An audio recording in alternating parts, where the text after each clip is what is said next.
One raised his gun, the other his hands. Then humanity won. The war wasn't over yet, but freedom had finally arrived. Cheers echoed louder than gunfire.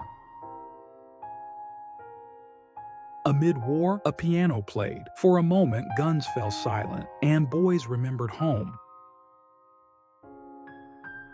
Victory was sweet, but not as sweet as being home. Their smiles said what no headline ever could. Their boots sank deep into the wet sand. Smoke filled the sky. No turning back, only forward into fire.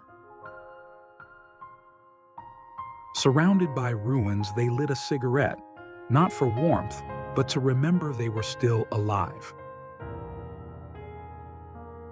This young woman with an umbrella represents the elegant yet strong spirit of Meiji Japan.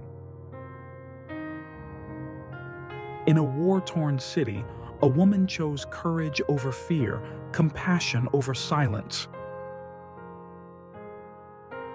Among the ruins, he found life. In her eyes, he remembered what he was fighting for. In the silence of the chapel, a soldier weeps, not for the war he fought, but for the peace he may never find.